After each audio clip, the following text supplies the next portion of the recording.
বিয়ের ৭-৮ মাস পরের ঘটনা। অফিস থেকে বাড়ি ফিরে এসে দেখছি ছোট পিসিমা এসেছে। পিসিমা মানে পিসি শাশুড়ি। সেই প্রথম পিসিমাকে সামনে থেকে দেখা। বিয়েতে আসতে পারেননি তখন, শরীর খারাপ ছিল।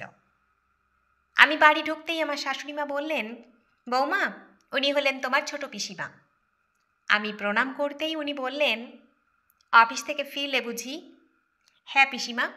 প্রতিদিন এই টাইমেই বাড়ি ফেরো? হ্যাঁ। আমি আরও কিছু বলতে যাব, আমার শাশুড়িমা বললেন, সবে তো ফিরলে, একটু রেস্ট করো, পরে গল্প করবে ক্ষণ। আমি নিজের রুমে চলে যেতেই আমার শাশুড়িমা পিসি শাশুড়ির সাথে গল্প করতে শুরু করলেন। ততক্ষণে আমার হাজব্যান্ড ফিরে গেছে। ও আমার থেকে ঘণ্টাখানেক আগেই ফেরে। আমি ফ্রেশ হয়ে একটু রেস্ট করি। তারপর আমার হাজব্যান্ড 1 কাপ চা আমাকে নিয়ে এসে দেয়। প্রতিদিন এটাই ওর রুটিন। ও ফিরলে আমার শাশুড়িমা তখন চা করে দেয় ওকে। আমি যেহেতু পরে ফিরি, তাই আমাকে চাটা ওই করে এনে দেয়।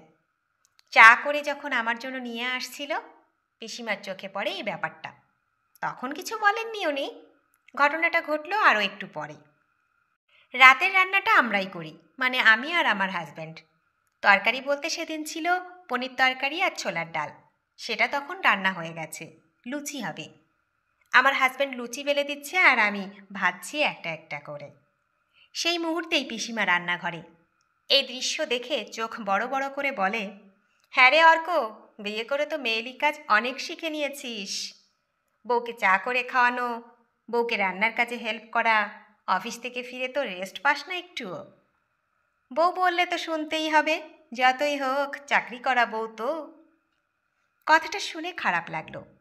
আমার হাজব্যান্ড কিছু উত্তর দেওয়ার আগেই দেখি আমার শাশুড়ি মা পিছনে এসে দাঁড়িয়ে পিসি শাশুড়িকে বলে, আরে কি যে বলো ছোটদি, বৌমা ওকে কাজ করতে বলবে কেন?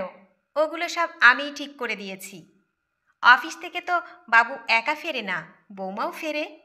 রেস্ট তো দুজনেরই পাওয়া দরকার। সবাই যদি রেস্ট করে, খাওয়া দাওয়া তো বন্ধ থাকবে না। আর সকালের রান্নাটা আমি করে দিই। দুজনেই অফিস যাই। তোমার দাদা আর আমি এমনিতেই ভোরে উঠি। দুজনে মর্নিং ওয়ার্ক সেরে এসে আমি রান্নাটা বসিয়ে দিই। তোমার দাদা তখন হাতে হাতে হেল্প করে দেয়। কাজের আবার মেয়েলি বলে কিছু আছে নাকি? তুমি তো জানো আমি ছেলেকে সব কাজ শিখিয়েছি। তোমার দাদাও তখন কত কাজ করে দিত, এখনও তাই করে। কাজ কাজই। সংসারে সুখ শান্তি বজায় থাকে পরস্পরকে সহযোগিতা ও ভালোবাসার মাধ্যমে। দুজন যদি দুজনকে না দেখে, দুজনের ভালো মন্দ না বোঝে, তাহলে বুঝবে কে? তাই ওরা ওদের মতো কাজ করুক, আমরা এখানে দাঁড়িয়ে থেকে করব কি? চলো বরং বাবুর বিয়ের ছবিগুলো তোমাকে দেখাই। কথাগুলো শুনে পিসিমার মুখটা কেমন ফ্যাকাশে হয়ে গিয়েছিল।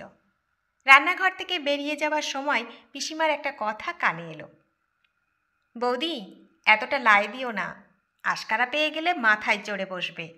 নিজের ছেলের কথাটাও ভাবো। আমার শাশুড়ি তখন হাসতে হাসতেই বেশ জোরে জোরেই বললেন, ওরা এখনকার ছেলে মেয়ে, ভালো মন্দ বিচার করার ক্ষমতা ওদের আছে। আমি আমার মতো করে চালাতে চাইলেও চলবে না। সময় বদলেছে, তাই ওদের জীবনযাত্রার সঙ্গে আমাদেরই অ্যাডজাস্ট করতে হবে। আর তা না পারলেই সমস্যা বাঁধবে। নিজেদের আধুনিক হতে হবে আরও। পুরানো রীতিনীতির সঙ্গে ওদেরকে মেলালে আর চলবে না। বুঝলে ছোটদি? বৌমা কখনোই নিজের মেয়ে হয় না, আর শাশুড়িও নিজের মা হয় না। নিজেদের মধ্যে বোঝাপড়া থাকলে একটা বন্ধুত্ব হয়ে যায়। আমার ছেলেটার ভালো থাকার কথা চিন্তা করতে গেলে বৌমাকেও ভালোবাসতে হবে বেশি। আমি তো বাবুর বিয়ের পরেই বাবুকে বলেই দিয়েছি, যে কাজটা নিজে করে নিতে পারবে সেই কাজটা নিজেই করে নিও। বউ এসেছে মানে বউয়ের ওপর হুকুম করে পায়ের ওপর পা তুলে বসে খাবে, সেটা চলবে না। বুঝতে হবে তোমার বউ কিন্তু তার সব কিছু ছেড়ে তোমার কাছে এসেছে। তুমি কিন্তু যাওনি। তাই তোমাকেই সহযোগিতা করতে হবে, তোমাকেই অ্যাডজাস্ট করতে হবে বেশি। আজ 5 বছর হলো এই বোঝাপড়ার মধ্য দিয়েই সব কিছু চলছে ভালোভাবেই। না আছে ঝামেলা, না আছে অশান্তি। ব্যালেন্সটা শিখতে হয়। তার জন্য লাগে উন্নত মন আর উন্নত মনের মানুষ। সেই উন্নত মানসিকতার সংস্পর্শে থাকলে সংসার সুখের হবেই।